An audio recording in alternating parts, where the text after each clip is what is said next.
Have you ever been in a conversation with maybe someone on the left, and you've talked about why you don't think the government should be doing something, and they instantly respond, but if the government didn't do it, who would? In fact, in our last episode, we addressed this specifically with respect to the abortion debate, where we have a lot of people saying that, you claim to be pro-life, but you're really only pro-birth because you don't support paid medical family leave, or you don't support universal health care, or you don't support all these other government programs. So what we're going to be addressing today is specifically this idea, the differences with respect to how the left and the right typically view the role of government within society. And we're going to address some of those differences, not to mention the fact that we're going to get in to what I think is kind of a controversial idea. And this is the idea that the church in the West is actually contributing to its own downfall. So we're going to be answering why that is, how we potentially stop it. All of this and more coming up on this episode of Making the Argument, where we make the arguments to defend a free society. Thank you for joining us on this episode. Be sure to drop a comment on the YouTube channel with your thoughts on today's episode, and be sure to leave us a rating on Apple Podcasts and Spotify. Thanks so much. All right, so I think first things first. We want to kind of look at this from the left's perspective, and we're not trying to set up a straw man, right? Or as I heard one person say, do a steel man. Give them the best version of their argument. Let's look at it. I think one of the primary differences between the left and the right when we look at problems within society, and we can all agree on certain problems like poverty or healthcare, education, things like that. It's almost like a foregone conclusion on the left that if there's a problem, well, of course, especially if it's a larger problem or a larger issue that we're trying to address, of course there's going to be a government solution or approach or some sort of involvement. Whereas on the right, that is not necessarily a foregone conclusion. Right. And so it really is this idea of how do you view society? Do you view government as the primary mechanism by which society is organized and by which problems are addressed?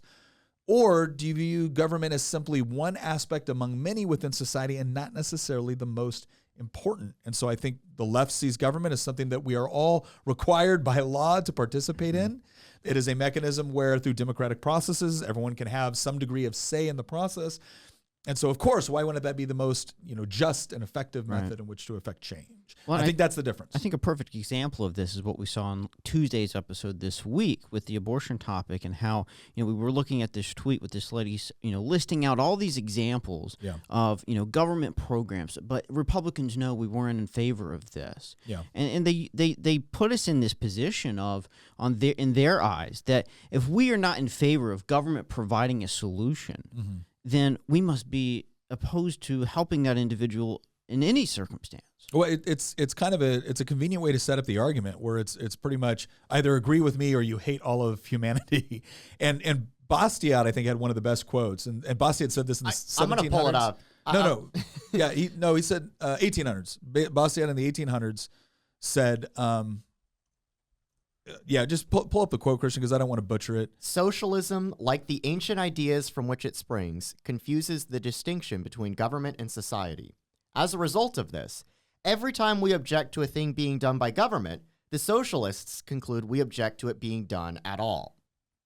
And then he gives a few examples. So he's like, we say that we're opposed to state education. So then the socialists claim that we're opposed to any education. We object to a state religion. Then the socialists say we want no religion at all. We object to a state-enforced equality. And so then they say we're against equality, and so on and so on. It's as if the socialists were to accuse us of not wanting people to eat because we do not want the state to raise grain.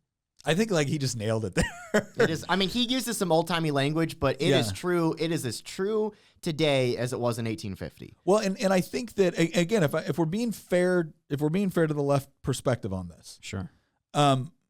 This is not just a difference with respect to politics. I think that's one of the biggest issues that we have to address here. And there's an article by Andrew Sullivan that, Christian brought up that is really good. But really what this comes down to is it comes down to more of a fundamental question about worldview, not just politics. I agree. And if your worldview is rooted, so for instance, I'm a Christian. My worldview is rooted in my religious faith, which informs everything else that I see within society with respect to, the application of the laws of logic, of rationale, of science, of morality, right? It is rooted in that central theme. And so government is a part of that, right? But it's not the most important. It's not even the most dominant A good way component. to explain it, and from my opinion, is that the politics is emergent from the philosophical grounding upon which it rests. Yeah. And so, for example, if you're somebody on the left who is a postmodern, because I think that the biggest difference, to go back to your original point, between the left and the right on this is the right, and I mean the classical right. Sure. Yeah. Because we might get into this episode as well about what's happening on the right as this plays out. Yeah. But I think that the classical right believes in inherent value, meaning, purpose, truth, knowledge, that there is something more to this world than just what we see, and that there are things that are objectively true. Yeah. It's not even just materialism, but there are things that are objectively true. Even if 99 or even if 100% of people believe something that is false, it is still false. It is not true just because popular vote or opinion thinks it's true. I think that the right comes from that we don't believe truth is out for democratic interpretation. Yes, whereas the left has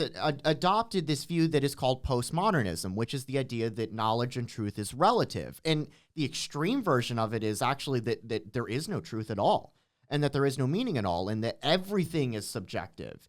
And the end result of that is that ultimately you end up having a worldview where you might claim, for example, that, I believe in separation of church and state, but your church is the state. Oh. Because everybody yearns, it is part of the human condition. Everybody yearns for finding purpose and meaning in life. At the end of the day, people who say there is no meaning in life are deluding themselves, because everybody searches for meaning to some degree. Your meaning might be that you don't think there is a meaning.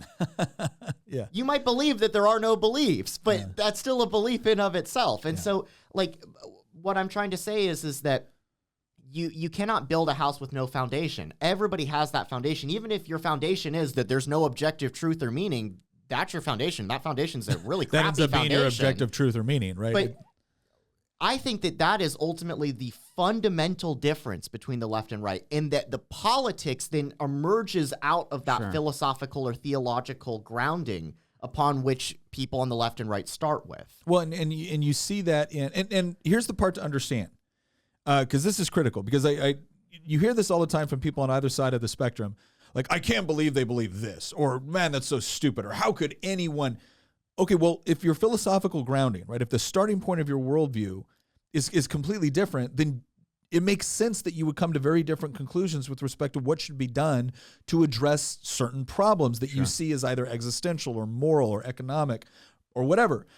And so if your standpoint is well, there is no God, or there is no ultimate meaning, and everything is essentially utilitarian, and this is all about what happens to work best for me at that given time, then you could understand how someone could come to the conclusion that, look, the only way we're going to be able to do this without all killing each other is if we have a democratic process through government power in order to address these problems. This goes back to why the left places such an emphasis on democracy, hearkening back to a previous episode of ours. Yeah.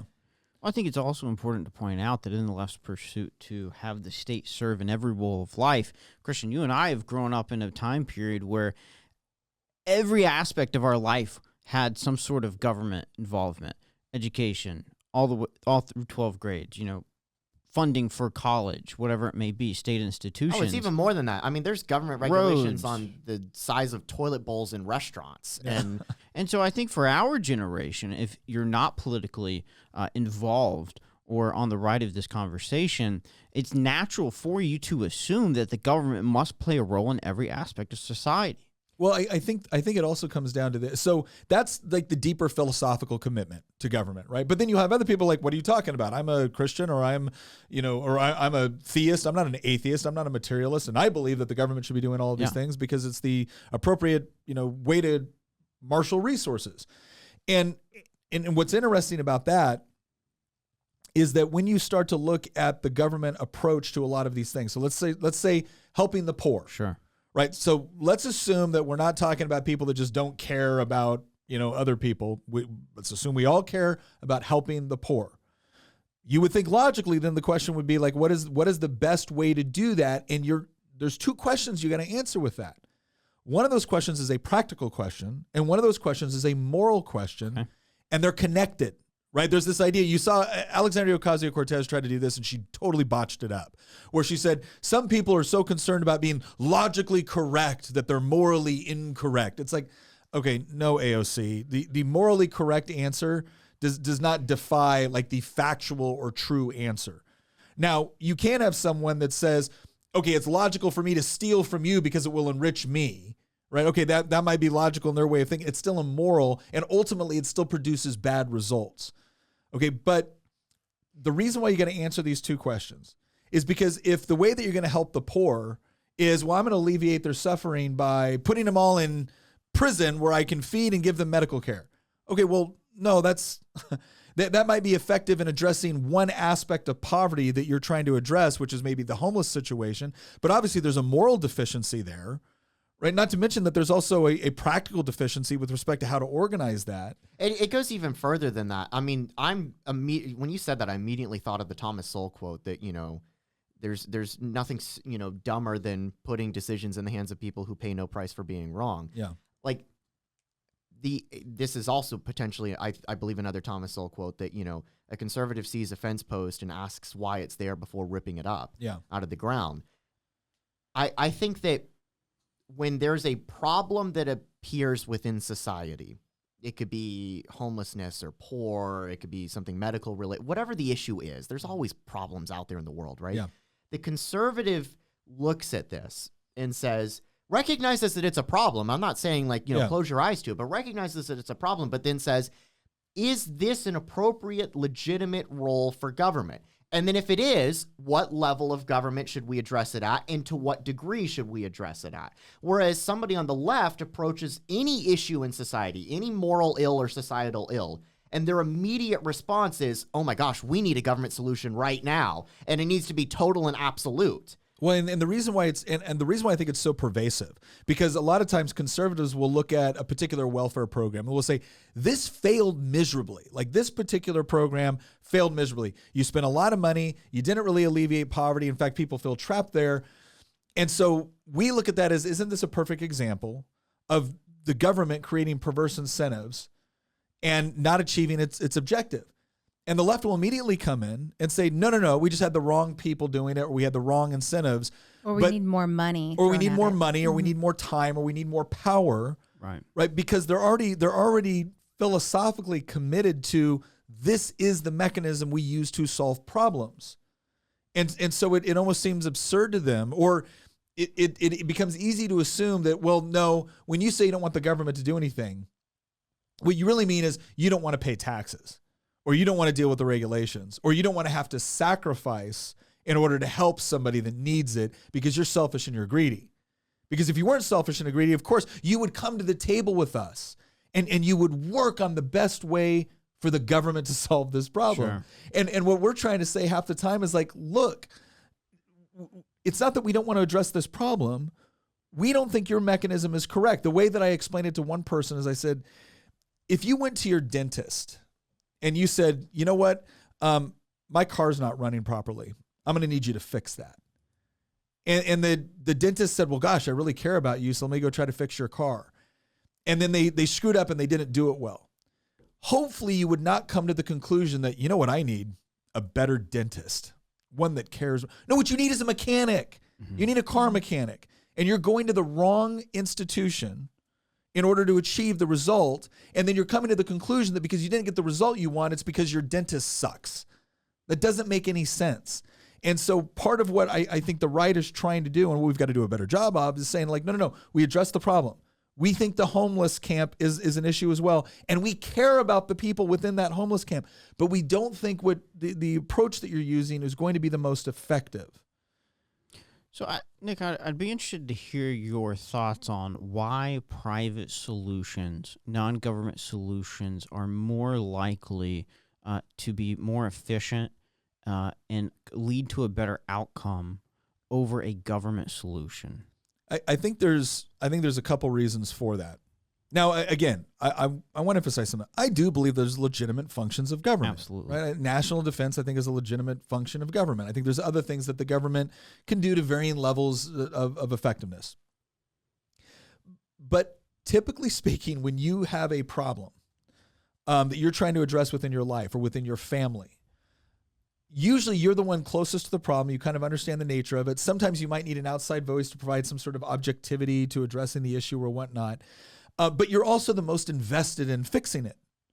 Now, if you delegate the responsibility for fixing it over to some sort of government or bureaucratic entity, what you need to understand is that that government entity isn't coming in necessarily with the best understanding or the best or the most subject matter expertise to address the problem.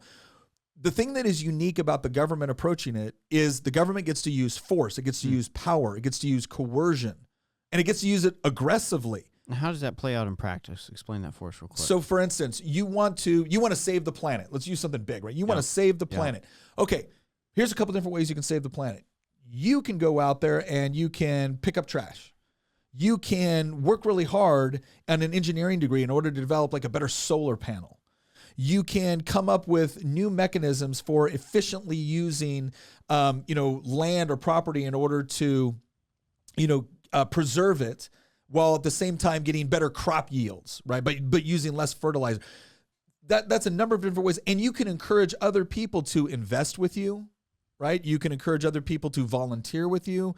You can do all those different things. And each one of them, to some degree, has either an immediate, midterm, or long-term effect in achieving what you want. And what you did, and any one of those things that I described, was you relied on voluntary cooperation. Because voluntary cooperation, whether it be in the marketplace, right, the exchanging of goods and services, or whether it be in like a charitable aspect, typically when people are engaging in it, they want to be engaging in something that is effective, that is actually producing positive results. The other mechanism you can say is, I want a law. Okay, well now there's a whole bunch of other incentives that are coming into that law. There's ways to make money off that law. There's ways to keep funding rolling in. There's incentive structures within bureaucratic organizations to increase their size, budget, and scope of authority. Right? That one of the Thomas Sowell, we mentioned Thomas Sowell so much. Thomas Sowell used to be a socialist, used to be a Marxist, and said that, and he studied under Milton Friedman, who was one of the biggest free market economists in the world at that time. And Sowell said, studying under Friedman is not what turned me into a believer in free markets and made me skeptical of government power. It was one summer working for the government where he realized he had kind of cracked the code on some of the problems that they were having with the way the government was implementing certain programs. And when he came up with a mechanism for testing whether or not the program was achieving the desired end results, the program fought him tooth and nail every step of the way because it represented such a large part of the budget that if he proved it wasn't actually achieving positive ends, it would mean less people, less money, and less power for that government institution. And so it's important to understand that simply because you hand something off to a government institution with good intentions does not mean that everybody within that institution shares your objectives. It doesn't mean that they possess the necessary skill sets to bring it about. And ultimately, all they have that is unique from everywhere else, they get to use force. That's it. There's another aspect, I believe, that causes the free market, the private sector, to be more unique. And that's the ability to adapt and the flexibility to be able to change course. Once you're invested in a government program and they have hired the experts, those experts are the people who are going to be deciding whatever best practices are. And so the unique thing about having experts within the government is that they really pay no price for being wrong. They pay Dr. Fauci. They pay no price for failure. They can just continue to sort of reshape their argument and explain why they just really need higher salaries and why they just really need more funding. Yeah. And, it's because we're getting resistance from these people here, so we better bend them to our will. In the private sector, if you set out to solve a problem and you do some really big changes and it ends up making things worse, you pay for that. You pay for that. And people make you pay for that more readily. Nothing has to go through a big committee process in order to change. It's the fact that we see that we aren't meeting the need we intended to meet. Our intentions were good, but it didn't have the correct outcome. Let's correct. And I feel like the private sector has the ability to correct when they're failing, and they pay a price for failure. And when you're depending on something to solve a problem, you want people who are going to pay a price for failing because That way it keeps them in tune with the job at hand. That was a much better summary than what I gave. I mean, it really comes down to accountability and responsiveness. Well, force is a big one too. I just wanted to add the other aspect. So 3 aspects, right? Force, accountability, and responsiveness. The government doesn't have to be all that responsive until there's an election cycle. And even then, they just got to convince people to vote for them. They don't necessarily have to be correct. The accountability, well, if the accountability only happens every 2 to 4 years, that's not a degree of accountability. Imagine going to your grocery store and having a bad thing and being like, well, yeah, I guess you can change grocery stores in 2 years if you don't like what we're doing. Like, And no, there's you want to immediately go next door. And there's a 90% chance that the grocery store that you didn't like is still going to be the only one around. Yeah, it's still going to get and reelected. they're sending lobbyists in there to lobby for what they want, whatever's going to provide them the most financial benefit or even the easiest pathway to success. And sometimes that easy pathway is to throw obstacles in the way of other businesses or other opportunities rising up and to suppress competition. And one of the other ways is to gain funding. So, well, and going back to the initial point I made, right? Like there's the moral component and then there's a practical component. Whenever you're talking about efficiencies and effectiveness, on the practical side, you have to have accountability and you have to have responsiveness, right? So the accountability comes from a competitive environment where people can go to other sources if you're not doing a good job. Right. And the responsiveness is because I don't want you to go to other places. I have to be responsive to the whole reason why you came to me in the first place. Government does not score high on accountability or responsiveness. And then on the moral component, it's the use of force, right? In the private side, and private is just us, right? That's all private means. It means it's not the government doing it. I don't get to use force to compel you to do what I want. I have to convince you or leave you alone. In the government, they get to use force. That is a huge moral responsibility. Right. And when they do it poorly, they have the capability of hurting people on a level that the private sector cannot legally get away with. The government can legally kill you and get away with it. You can't really do that on the private sector. Yeah. Well, I think a perfect example is we were buying some things for the studio yesterday, and I ordered it on Lowe's, selected pickup. Tina went, pulled into the parking lot, clicked the I'm here button, and somebody in the front of Lowe's brought the product out. Yeah. I go on the DMV website, and I try and schedule an appointment. I can only schedule something for later next week. And then when I get there, I'm still going to have to wait 30 minutes to be seen by somebody. Oh, you're 30 minutes? Around here, if I make you might actually get 30 minutes. Yeah, around here you might. We've got a decent DMV here where 30 minutes is considered a stellar performance. But what I find so fascinating, and correct me like if I'm already kind of jumping the gun and getting us into segment 2 here, but what I find so fascinating about this discussion is everything that we've been talking about so far is, about how society is supposed to function and make things better, right. Progress itself. But going back to, as I said earlier, that the politics is kind of like emergent from that philosophical or theological grounding, and talking about the fundamental difference between, at the end of the day, like we're talking about like, oh, the private sector is more efficient than the government, or, the Lowe's is more efficient than the DMV. This is how like the average person approaches politics on a day-to-day basis.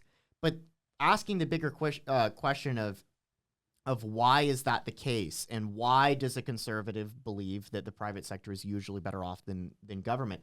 I would argue that the fundamental reason that conservatives have placed such faith in non-government actors is because the government does not serve a purpose for providing purpose in their lives. I think that's spot on.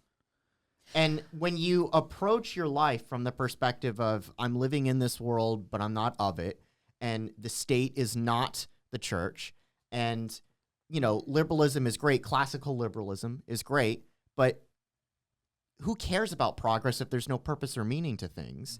And I derive my progress if there's no purpose or meaning. And I derive my purpose and meaning from things that aren't the state or that aren't politics. Right. And there's increasingly, it's traditionally, I would argue, has been the left that has been deriving purpose and meaning through the political process. I mean, Marxism itself is the ultimate manifestation of that. Yeah. It flat out rejects any sort of purpose or meaning to existence, flat out rejects religion and says that, the seizure of the means of production is the ultimate goal for the proletariat. And the left is more of a tamed down version of that in the United States. But ultimately, I think that the left derives its purpose and meaning through the state, through government, and the right doesn't, because for the longest time, the right has largely in the United States, but not universally, largely been deriving its purpose and meaning from the church. And by the church, I mean the philosophical and theological groundings that are based around Christianity. Yeah, I mean, obviously, if you look at the composition of, theological beliefs within the United States from our early history, even today, it is predominantly Judeo-Christian. Now, I would say that at different points within American history, that it's been, the equal parts emotional, theological, and intellectual conviction. I think more and more it's approaching what, the phrase that you, I think, coined was the whole cultural Christianity, which is it's not necessarily a deep intellectual, theological, or relationship in the biblical sense. Somebody believes something without knowing why. And I was You talking want a to you word about for this yesterday, that there needs to be a word to describe the act of somebody who holds a belief system without knowing what that belief system is. So the example that I used with Nick, and I'm bringing this up for the audience because I actually think it's important to this discussion and maybe future ones. Imagine somebody held Marxist or socialist views without ever having read Marx, never understood what communism was, never read, Das Kapital, anything like that, but held views that you could define as being socialist. I don't know any word or phrase to describe that action where you hold a belief system without knowing what that belief system is, or that it actually exists outside of your own thoughts. Right. If you're listening to this and you know a word that fits that, yes, we're looking please for one. comment right now. Whatever that eventual word or phrase will be to describe that process. Well, I think I think on the other side of that, it might be the opposite side of the same coin. I think you have a lot of people that identify with something without understanding what it means, and they don't actually believe it. That's exactly what I was getting to. But culturally, it's just become it's a form of their cultural identity, which is so important for social reasons, not for deep philosophical reasons, not for intellectual reasons, not for emotion, just social reasons. And so they identify with it without having any real understanding of what it is, or even if they would really believe it if they knew what it was. Yes. I think this is actually, we're touching a little bit on one of the reasons why I do believe the left does run to government in order to solve problems. And it's because a lot of times laws will come into existence after the culture is already shifting that direction. Mm-hmm. And so they will see, hey, this is working. This is a good thing. Let's get more of it. How do we get more of it? Let's force people. Mm-hmm. And so you kind of get this idea of this is a good thing. I can see positive benefit to it. And so instead of just educating people, trusting people to do whatever that might be, let's go to government and have government do it. Well, and one more thing on this. And again, this is me trying to give the best argument I possibly can from the left-wing perspective. Their response a lot of times when we come back with this idea that, like, why don't you just convince people? Why do you got to force people?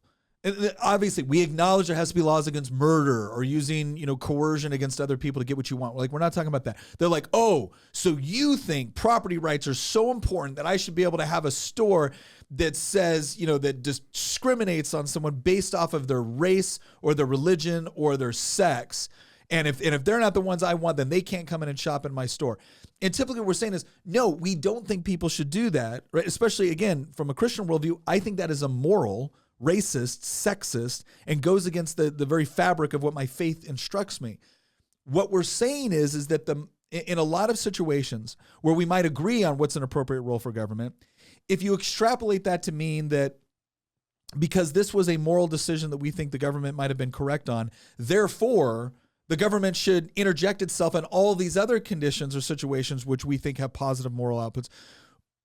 We're trying to remind them that, okay, you're playing a dangerous game here, because the government is not the source of overall moral authority. It's not. And what's And interesting this is you becomes a might makes right component. And the moment you say, oh, I like the government coming in and compelling this or restricting this, you gave the authority for the government to do that for a whole host of things that might achieve horribly immoral results. And all we're saying is, please take that into consideration before you start giving a bunch of power to elected officials. honestly, that is really rich coming from a group of folks who for eons have been telling us you can't legislate morality.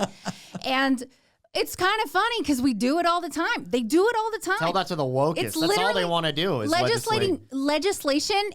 It's all got a moral component, all of it.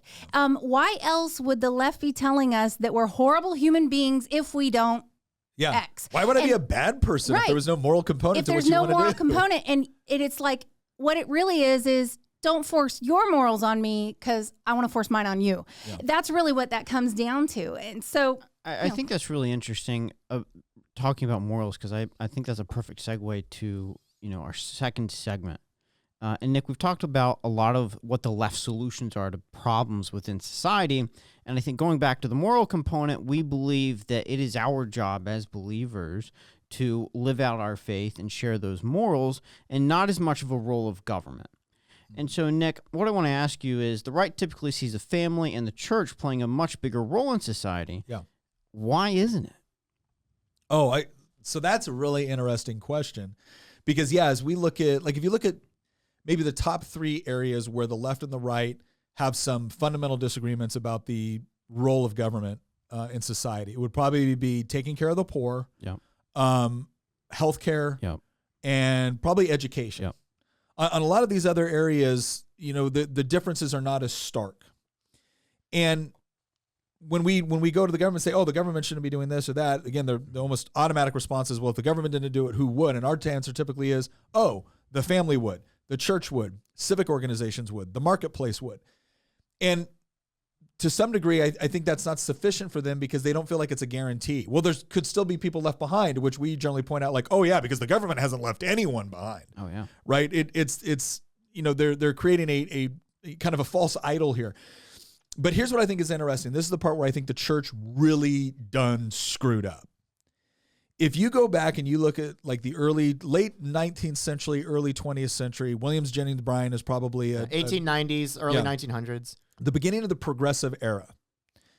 If you look at some of the biggest leaders within the progressive movement, right, this idea that the government should be playing a much larger role with respect to the organization of society, the taking care of people, the providing of services, a lot of those people were in the church. Mm-hmm. And it was this idea that, well, the role of the church is going to be, and this is weird. This almost seems counterintuitive, but it seems to be the way it happened. And please leave a comment if you disagree with me on this.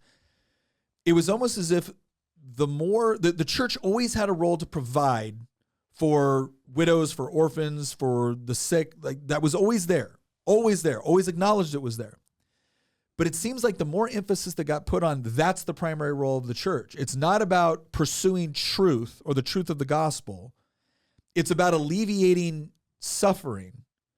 The more the church offloaded its responsibility for doing that as a part of the gospel, as to more of just advocating on behalf of government programs.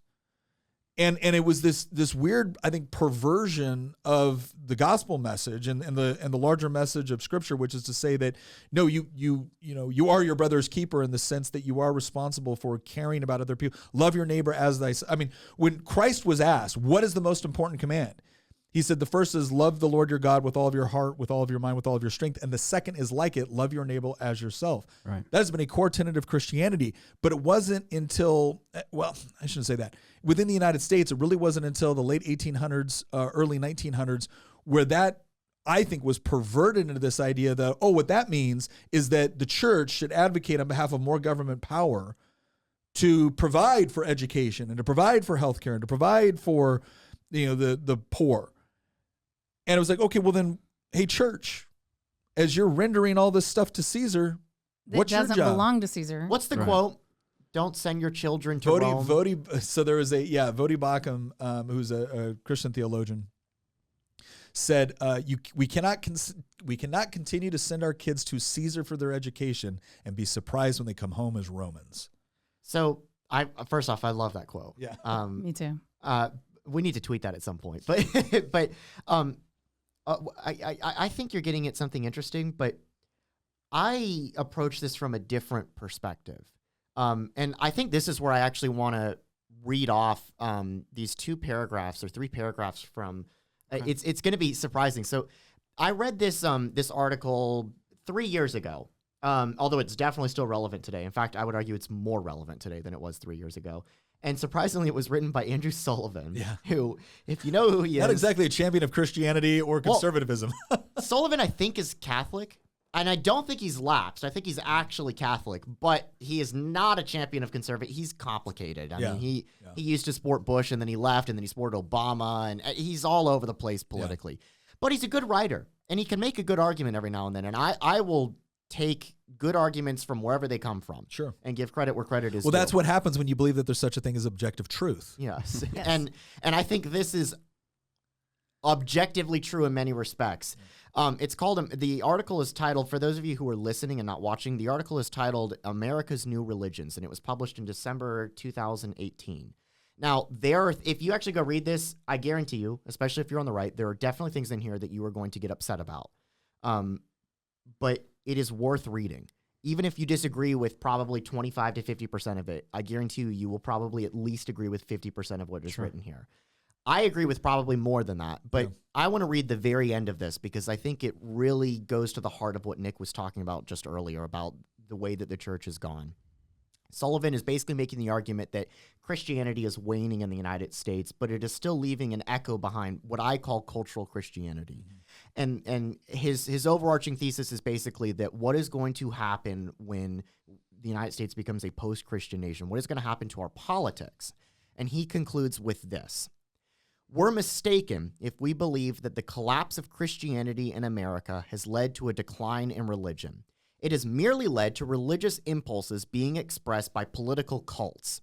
Like almost all new cultish impulses, they see no boundary between politics and their religion.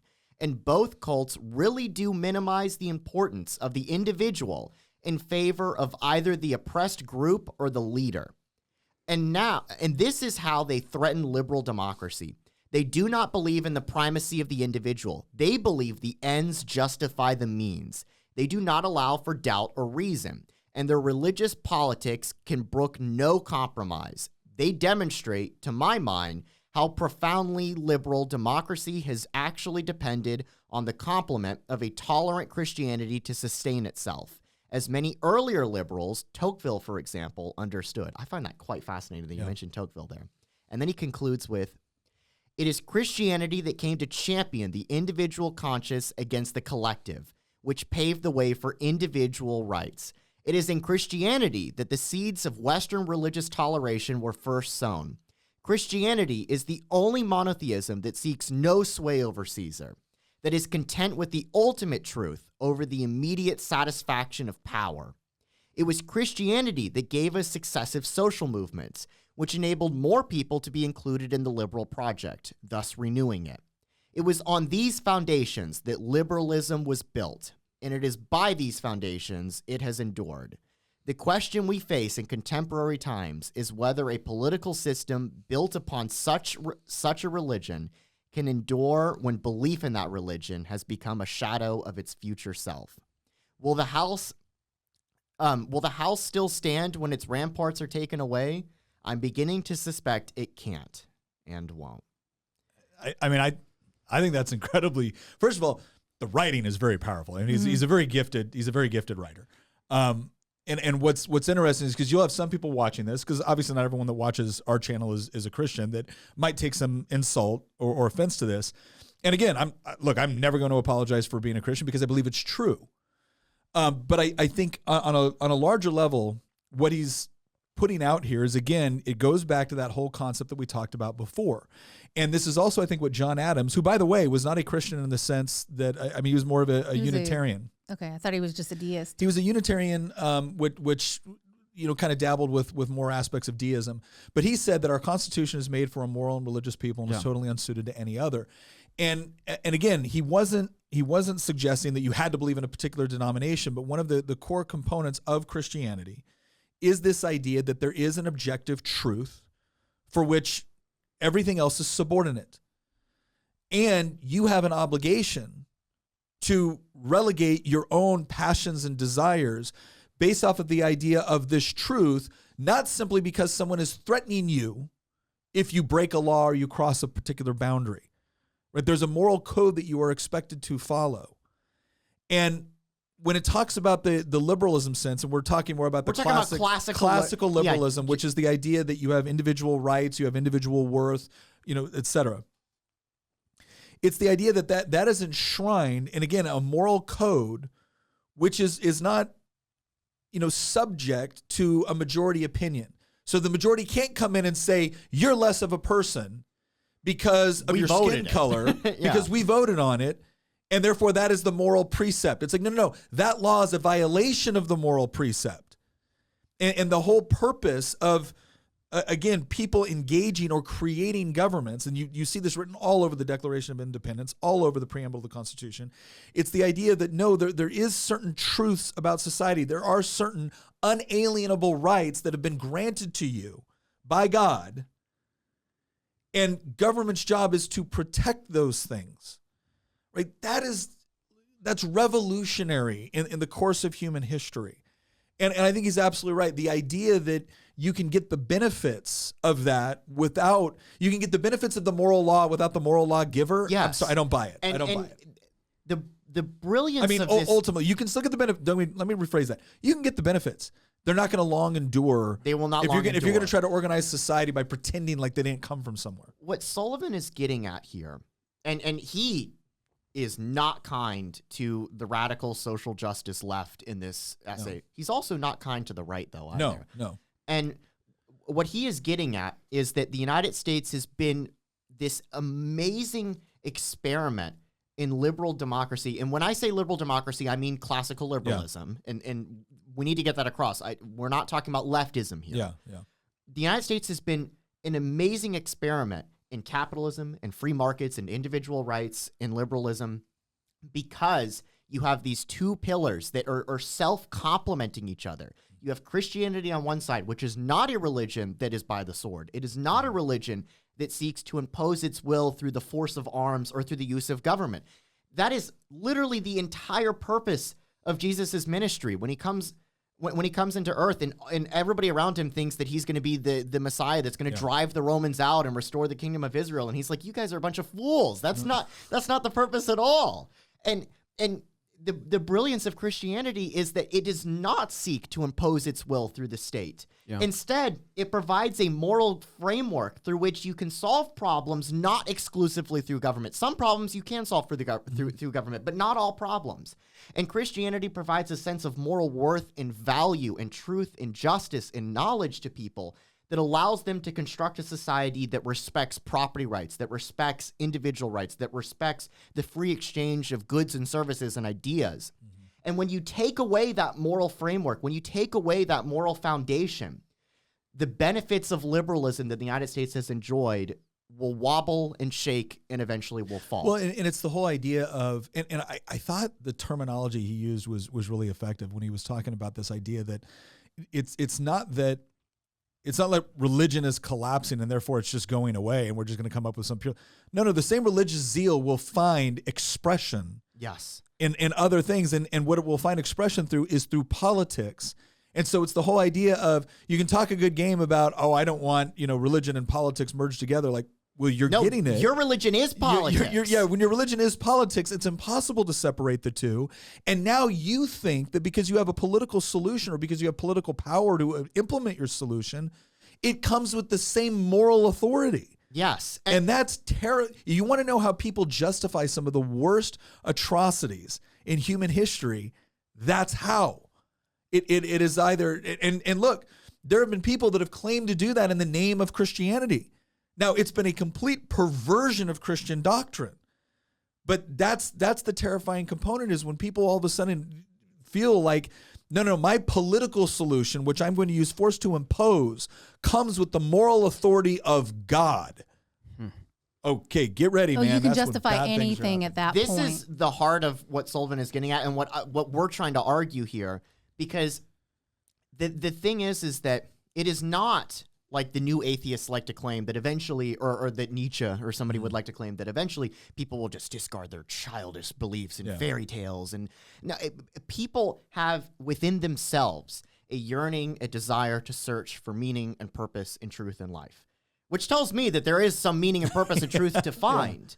But if you're not finding that meaning and purpose and truth in something that is grounded in thousands of years of not just tradition and thought, but in actual truth, in Christianity, because I actually do think that is the ultimate truth. And I understand that people might disagree, but if you're not finding that meaning and purpose in something that is beyond just the collective, beyond the state, beyond politics, it is, in this world, not in another one, then you're going to find that meaning and purpose and truth somewhere else. You're not, like Sam Harris or Dawkins or Hitchens would like to argue, you're not going to find it in just, the universe or in progress or in science.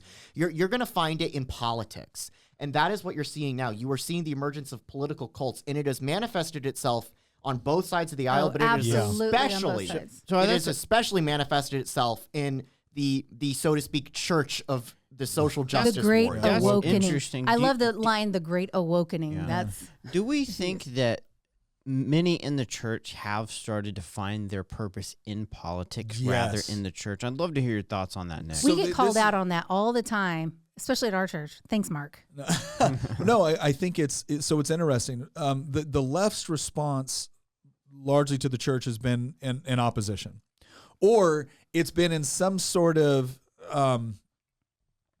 like if you look at what you call like left-leaning churches, right? It really is this social gospel theory, or it's this liberation theory. It's the idea that you as a Christian or a religious person have an obligation to work with government forces in order to achieve greater equity and equality and all of these other things, right? So they want the moral religious authority, but they don't really want the moral and religious like lawgiver. They don't want that.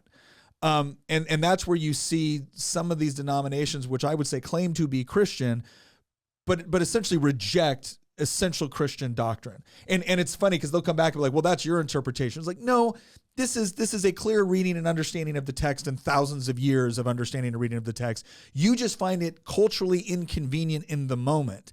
So what you see is that there's two, and I honestly think the secular atheist left is a lot more intellectually honest, because the secular atheist left is essentially saying, we don't believe in any of this stuff. And that's why we think, government or whatnot is the primary mechanism for achieving positive outcomes. Then you have other people on the left that say, well, I want the moral and religious authority, or I like the spiritualism of religion, but I don't think it has anything to do with, the Bible or, the Torah or whatnot. It's true. I mean, how many reverends are on the left in the House of Delegates? A lot. Just in the town of Culpeper, there are a couple of churches that lean left very hard. Well, can I tell you one of the reasons why I think that is? One of the reasons I think that, so as a Christian, and I am a crazy right-winger, guys, okay? Oftentimes we will look at people and be shocked that, oh my gosh, you're a Christian and you're a Democrat. And we kind of catch flack for sort of assuming that. A lot of times you assume, oh, this person is on the right, so they must be a Christian or at least believe in God, and you're on the left, so you must hate God. And so we do kind of have these stereotypes, extreme stereotypes that aren't always fair, and I'll say that. But I do know people who are Christians, who are actual Bible-believing Christians. Yeah. Who are on the left. They vote absolutely left oftentimes. Sometimes they vote right for various reasons. But one of the reasons I think that this ends up being sort of a thing is because, so I will look at it and I will go, all right, but I'm pro-life because we shouldn't be destroying babies, and that is very connected to my Christianity, believing that everybody has value. How can this person who also claims to be a Christian be okay with that? and still vote on the left. Yeah. Well, what I'm not oftentimes taking into consideration, or what we don't consider, is that there are a lot of other aspects to Christianity, and charity is a huge aspect of Christianity. And so when somebody identifies more strongly with the charitable aspect of Christianity, they will see a compassion in the left that they don't see on the right. And instead of recognizing, so here's where I think they go wrong. Well, first I'll just say what I think they're thinking. They will go, oh, I need to vote for more charity for these people. And they will use their vote as their charitable offering. Yeah. Or as a portion of it. As a portion of the charitable offering. However, the reason I believe those things, I believe very strongly in charity and those aspects of Christianity as well. The reason why it doesn't manifest itself the same way is because the ultimate goal as a Christian is to bring people to Him and to bring glory to God. And so if I do something for somebody and I am the hands and feet of Christ, you hear that often in Christian circles, it's that I am going to provide physically the help that God wants to give you. And I'm doing it because I believe the Holy Spirit is moving me to help you. And so I'll go and I'll help you. And when you feel gratitude, which you usually will, and you want to say thank you, I'm then given the opportunity to say, it's not me. It was Christ in me who did this. And so I want to point you back to Him and give Him the glory for what has been done. The problem with the other way of looking at charity is if you're doing your charity through government, who are they grateful to? They're grateful to government. Right. And who gets the glory? Politicians. Government and politicians. And so it really, to me, shifts the focus away from God and away from Christ. And ultimately, that is the goal as Christians. Because there was even, we talked about this yesterday, there was even a story where, was it Mary Magdalene?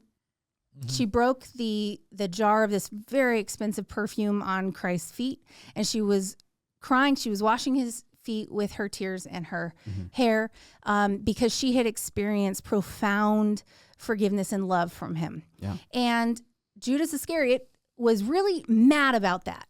That jar of perfume was worth so much money. Do you know how many poor people we could have helped with that money? And he said that to Jesus, and Jesus said back to him that basically she's got her priorities in order.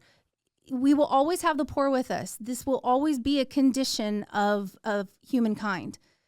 But you only have the Son of God with you for a short amount of time. And so it's this idea of it's about Him. It's not about the money and just easing suffering. It's about pointing people ultimately to Him, because this isn't it for us. And I think, the other big problem with that is when we talk about charity. Charity, by definition, requires voluntary action. Me taking from somebody else and giving it to somebody else does not make me a charitable person. It doesn't make the person I stole from a charitable person. And the other component here is that some people will look at that and be like, oh, well, that's the wrong emphasis. Why didn't you help the poor? It's like, well, because again, and this is a part where I think the church in the West. Well, let me jump in here and ask my final question. Well, no, wait. Let me finish it. The Christian church in the West. One of the things that I think they failed on is that they stopped focusing on advocating for the truth, and they started looking at all the other ancillary things and making that the predominant thing. Right? We do a lot of these other things, whether it be education, whether it be providing for the sick, or be providing for the poor, because this is all in service to what we believe is the truth. And it goes back to that whole idea of the purpose and the meaning that is found in knowing the truth, understanding the truth, and living by those things. If you're just trying to say, okay, you're hungry right now, and now you're less hungry, you haven't dealt with the larger problems associated with everything else. And one of the things that is so concerning to me right now about, again, the church in the West is not what the left is saying about it or doing to it, or what, I have concerns with respect to that. I have concerns with how many on the right view the church. Yeah. Or how many on the right view their responsibility with respect to what they say is their Christian faith. This gets back to the whole cultural Christianity. It does. If you say, if you honestly believe that you have effectively lived out your Christian faith because you voted for somebody that you think is a slightly better reflection of your cultural values, dude, you have failed. Not only have you failed, but you have actually engaged in what I think is actually a form of heresy. And that is this idea that your, like, the extent of your responsibilities is to simply vote the right way. Dude, you have already lost the intellectual argument, because what you've essentially said is that the outworking of your faith is through politics. It's through politics, yeah. It's like, gosh, did you miss all of it? Like when Christ was standing on the Sermon on the Mount and he was talking about, caring for others. Right? Nobody raised their hand and said, well, can't we just give all our money to the Romans and let them do it for us? Like, no, you have an individual responsibility. And to Tina's point, the reason why that individual responsibility exists within that faith structure is because it is ultimately in pursuit of the truth. I mean, one of the most profound things that Jesus ever said to Pontius Pilate, and it gets totally overlooked all the time, is when Christ says, I came here for this purpose I was born, and for this person I came, to testify to the truth. All those in favor of the truth, listen to me. And Pilate said, what is truth? And then walked away. It was like, oh my gosh, you asked the most important question of all humanity to the one person that can answer it with authority. Because he is the truth. But what's so incredible about that, and what is so concerning to me, is that we get all, like, within the church, I see these conversations all the time about the government threat to the church, or about secular progressives' threat to the church. And I'm looking at it going, guys, we're killing ourselves. We're killing ourselves because ultimately we forgot what that first love and that first passion was supposed to be, because you can't effectively love your neighbor if you don't actually understand what the meaning and source of love is in the first place. And that's not just an emotional appeal. That provides the groundwork for rationality and logic and science and genuine compassion and genuine love. And pursuing those things, actively pursuing those things, creates all of the other things that you're trying to achieve through that government approach to, taking care of the poor, that government approach to healthcare, that government approach to education. Actually pursuing truth and doing it in such a way that truly brings, glory to the God that created you. Doing that effectively will manifest itself, right? As a necessary byproduct, it will manifest itself in taking care of people that genuinely need it. And if you really want to see community, that's where it's got to come from. Because if you think for 1 minute you can outsource that to a government program, bureaucracy, or politician, I guarantee you what you're going to get is a perversion of it. Yeah. I want to provide one example before we wrap up here as to how the church could actually go about being the hands and feet of Christ in a situation where we place the responsibility on the government. A couple months ago, I was back in North Carolina at my home church, and they were having the missions banquet where all the different groups would get together that involved with missions. Maybe that was foreign missions, or maybe it was local. But there was a pregnancy resource center that was attending the missions banquet that our church had assisted. We had donated to the pregnancy resource center. And they were presenting what all they do at this center and helping young women who find themselves in unexpected pregnancies. And she kept going back to that they would help connect this young soon-to-be mother with government programs, with WIC systems if they needed food, or housing if they needed housing.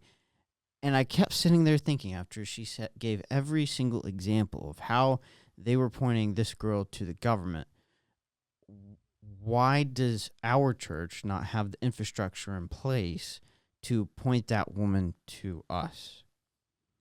And I think that's a perfect example. And sure, anyone sitting in that crowd is thankful that that young mother was getting those resources.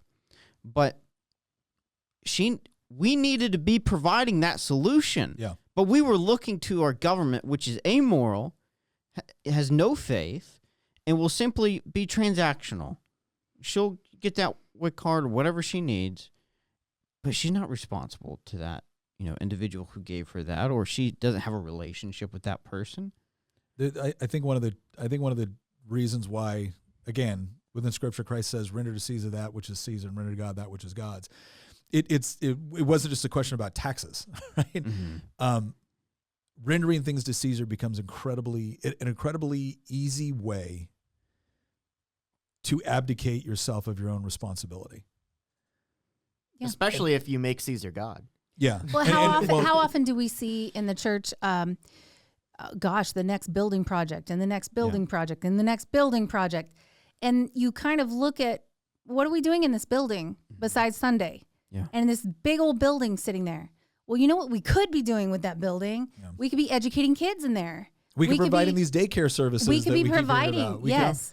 There was, I was talking to a pastor in Orange County, over by Locust Grove area in Orange County. And they really took it upon themselves. They said, well, we believe that the church is these are functions the church is supposed to provide as a ministry within our community. And so they started opening up a free clinic. And they started providing, assistance with free dental care based off of the resources that they had within their church. Mm-hmm. And that's what they started putting some of the use to. Now they didn't forget, their core mission. They just realized that this is a part of the services that we as the church are supposed to provide. And it's a part of that social and community fabric that the church is always supposed to provide. And it is so easy to just say, oh no, we're gonna delegate that responsibility to the government. Okay, well, there's consequences that come with that. But one of the things that I've become convinced of is that a lot of the things that people appear the most angry about on social media with respect to what they believe are injustices and their response to those injustices has more to do with relieving their own angst about it than it has to do with fundamentally addressing the issue. Because fundamentally addressing the issue in a lot of these cases is not just difficult, it is horribly uncomfortable. It is horribly uncomfortable to sometimes have to tell somebody, the reason why you're in this situation is in part because you've made a lot of bad choices. I was going to say, I think we need to help with that. It is so much easier to just say, here's some stuff, especially when you're not the one providing the stuff. It's somebody else stealing the stuff from one person and giving it to another person. And then you get to come in on some sort of moral high horse and think like, oh, well, because I voted for that or because I supported that policy, therefore I get some sort of moral credit for it. I think that's one of the reasons why the church has abdicated so much and given so much over to Caesar, is because when the church helps somebody, there is an element of accountability that comes with it. There is an element of, let's help you straighten things out so that this doesn't happen again. And I think, a lot of times people don't want that accountability, but that's not the point I'm going to make. The point I'm making is it's really uncomfortable to provide accountability to somebody. Yeah. And it's so much easier to help the person get the help and not have to be a part of the dirty, uncomfortable process of helping them straighten it out. And I feel like it's extremely taxing. And within the church, everybody knows this. If you go to a church, you've got the same 20 people doing everything because we are a church of consumers. And there are a lot of folks that show up to church that's what they do on Sunday. They consume and then they leave. And they're not there to give. They might give like a tithe or an offering. But that's the extent it goes. There's not like this urgency to serve. And so I think that the idea of taking away some of the excess work and shielding from the uncomfortable process of having to provide accountability is another culprit of shifting things over to the government. You make a really good point that I think we need to dive into just real quick. When the government comes in and provides resources or stuff, they address the immediate material problem, but they do not ever help solve the spiritual problem or the mental problem or the issue that got them into that situation to start with. And so it's you just keep going around. We'll give you the stuff, but the problem is never solved. Oh, it's worse than that. And a lot of times they actually end up creating a perverse incentive They create an incentive to not solve the problem, because the moment the problem is solved, you lose something. Yeah. You're no longer getting something if you solve the problem. Not to mention the fact that from an electoral perspective, the more people that are absolutely dependent on you casting the vote to give them the stuff, the more loyal your voting demographic is. Yeah. And so there's all of these perverse incentives with respect to that are not acknowledged, or that are treated as if, oh, well, that's extreme or that's ridiculous. No, it isn't. Go look at human history. Politicians have oftentimes kept, whether it was bred in circuses in Rome, right, or common things today where they produce perverse incentives. But if you can convince somebody that without them, you're doomed, well, you're not helping them ultimately. You're just helping yourself. All right, well, let me go ahead and give a quick summary of this argument. Oh, yeah. Make the argument for us, Nick. I almost forgot. Here's what this comes down to for everybody in the church that's listening to this, and people outside of the church that are just interested in this topic. Yeah, there's a lot of things that we might be concerned about with respect to what the government is doing, or what we think secular progressivism is doing. It is my wholehearted belief that the biggest problems that we're facing within the church right now are internal to the church.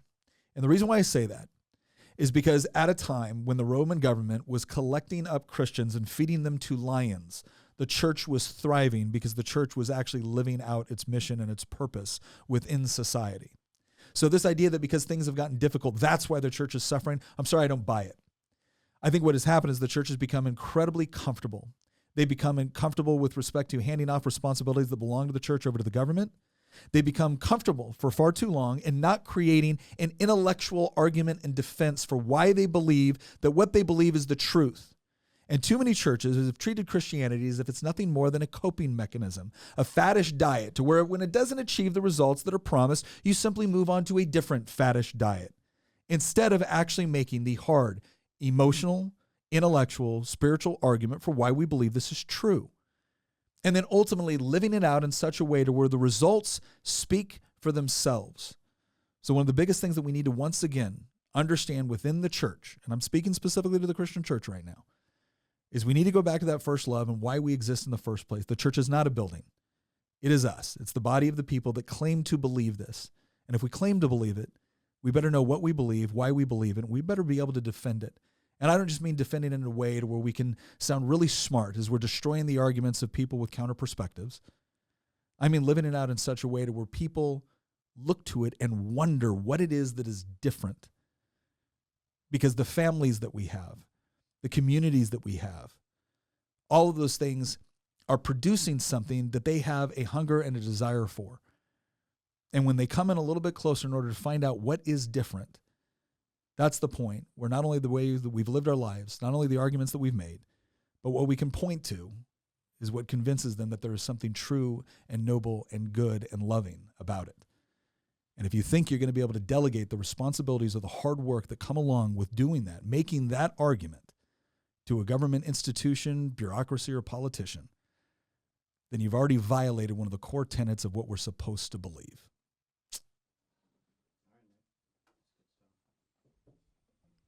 It's a good argument. I had my mic muted. I was not suppressing Hamilton's speech. I want everyone to understand that. No, listen, look, I know this is a heavy issue. I know that for some of our listeners, especially those that that might agree with some of what we say politically, but don't necessarily think it should be tied to Christianity or whatnot. I want you to know we're trying to be respectful of our audience, but at the same time, the only way that I can be truly respectful of this audience, the only way any of us can be, is that if we believe something's true, then we need to come out and say that we think it's true. And we invite the argument back. We invite your perspective. We invite, the different ideas or concepts that you might want to bring to this overall debate. But one thing I can always tell you is that we're going to tell you what we think is the truth. And we're going to argue for it in a way that we think is effective. We're going to argue for it in a way that we think better equips you to be able to know what you believe, why you believe it, and effectively defend it within society. And there's one point I want to make real quick, because I know there's going to be some people in the audience who are going to say, leave the church out of politics. And I like the point that you made, Nick, about the only way that we can truly be truthful with you is to absolutely be open about where it is our foundation the foundation of our politics comes from. But I would challenge anyone in the comment section who thinks that this episode should not have been made, that we should not have talked about faith whatsoever, to make an argument in the comments for how society would be better off without the Christian church fulfilling what we believe to be our mission in society, and make an argument for why we would be better off not fulfilling what it is we believe to be true. And I'd be interested to hear what you have to say. All right. Well, that is all the time we have. I want to thank you all once again for joining us. Please like, subscribe, leave us all those comments. I mean, Hamilton's setting us for a long thread and potentially future episodes. Yeah. Well, that's assuming they waited until this very they may not have even made it. They might have checked out but already. Mad respect if you did. Yeah. Once again, thank you very much for joining us, and we'll see you next episode.